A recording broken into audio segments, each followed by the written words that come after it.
Hey, how's it going, everyone? Right now, as we speak, Bethesda is answering all the questions. Actually, not just Bethesda, two individuals, Jeff Gardner and Mark Tucker. Now, when this video goes live, you're absolutely not going to see them live anymore on Reddit typing away. Right now, of course, they are live, and we're going to go over every single question and answer that has been posted and replied to by one of these developers. And of course, maybe not every single one, but just the important ones that stuck out. Without further ado, let's just dive right into this good old information. The first question was asked, can you give us any sort of information about expeditions? Probably not a release date, but where might they take place / how might they function? Tucker replies with, yes, we still have big plans for expeditions. We are as bummed as you are about them slipping out of this year's roadmap. We are still integrating on the design for expeditions, so we will share more detail as we get closer to releasing them. The big takeaway here is, yes, these will take you outside the current map. They are their own new feature, and we are committed and very excited to make them. This is what Tucker has to say, and honestly, it does suck that Expeditions was taken out, but we're slowly gonna get there as always. It's the same thing with the whole entire perk loadout system. It was slowly brought on after like 2 or 1 year of talking about it, so The next question was asked by a fellow Reddit user, does the update to private servers in the fall mean mod support? Gardner replies with, we will have a lot more to talk about with this update in the near future, as this will be a huge added benefit to our Fallout First members.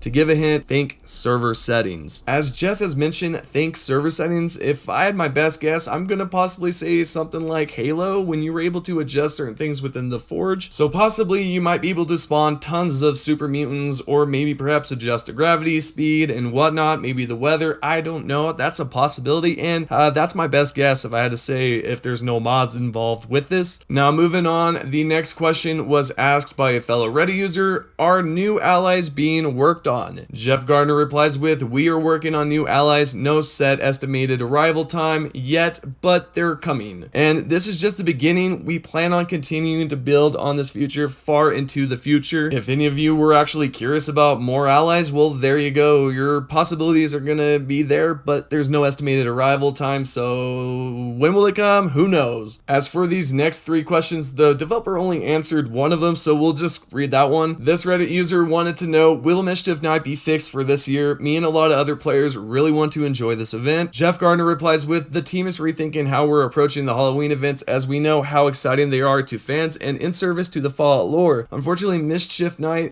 caused many server issues, and we're looking to replace it with a new event, which we are aiming to have out this Halloween. So throw Mischief out the window, Jeff Gardner says, and welcome the new event. So if you're a big fan of Mischief Night, then throw it out the window. I mean, literally, not the console, just the idea of it being there. So on to the next. This Reddit user asks, any plans for Vault 63? Tucker replies with, yes, we are debuting Vault 63 in our next Daily Ops expansion in Update 26. In addition, we'll be featuring the location as part of the Still Rain release in Update 28. While we're on the topic of vaults, we are also planning to add Vault 93 into the Daily Ops rotation further down the road. I would like to say I'm surprised, but not really. I kind of assumed that they were going to add these vaults into Daily Ops. Hopefully somewhere along the lines it becomes more of a quest, a storyline, something to give us that lore, that little tasty lore, but nothing so far, just for Daily Ops. So let's move on. This Reddit user asks, hello, can you share any insight into how this upcoming pets are going to work? Tucker replies with,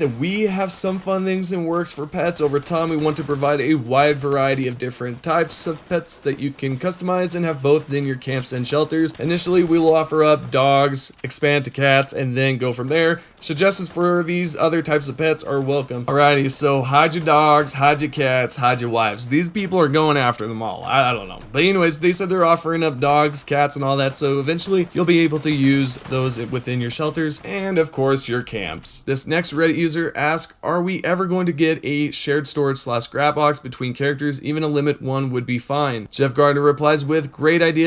Like many things, shared stash space is on a to-do list. It's just a matter of finding the time to get it done. As Jeff says right there, there's not going to be an estimated time for that either, just trying to find the availability to do it. Whether or not they do it or not, I think it would just be a great idea to have that. As for this next question, is going to be a little bit more in depth. I'll chop it up. This Reddit user asked 4 questions, but Tucker only replied with the one that he asked, and it was about alien race. And yes, they are coming into the game, as well as many other things within the event. performance, and so that's pretty much it. This Reddit user asked a great question, which they said, any plan to let us re-access seasons we have missed? I missed out on the season 1 of the game due to sickness, and I hate as a player who is there almost every day that I could not get certain items because I was just not there. Could there be any way through Adam's first or similar to play through boards we missed? Jeff replies with, some of the items from season end up in the gold bullion shop in game. Some items will be for sale at a later date as well. Tucker replies, says, to add to that, starting update 28, we'll have a new gold bullion vendor from Blue Ridge Caravan that will appear on various days in one of the faction hubs. She will offer up great deals on gold bullion plans and maybe even some unique offerings from time to time. Okay, that's actually interesting. I'm not too fond of the idea of buying these within the Adam shop, but I'm sure most of you will feel inclined to do so. But I definitely dig the whole new vendor that's coming from Blue Ridge Caravan. I definitely cannot wait for that. The next Reddit user asked, any chance we'll be able to hide our backpacks for cosmetic purposes? Jeff Gardner replies with, another great idea we're already talking about internally. This was a request I've seen a few times on Reddit where someone has asked for the ability to just completely remove the cosmetic back portion of the backpack, so this way we just have that nice clean look. And obviously this is not a bad idea if they just implement it. It sounds like something that would be so easy to throw in. Hopefully we'll be able to see this feature really soon. It's nothing that's too hard for them to work on. Of course, I'm not a developer, I just glitch the game and occasionally post news, so let's just go on to the next one. This Reddit user asked various questions, but Tucker only replied with one, saying, yes, we're planning to add new shelter themes moving forward. Look for the next theme in update 28. Yay, hopefully that is nothing considerably towards the vaults. Let's just get out of that. Let's just find a different way to have a shelter. Probably a mine. Can we have like a mine? Can we build a rock shaped thing? I don't know, but that would be just great to have that. This next Reddit user asked,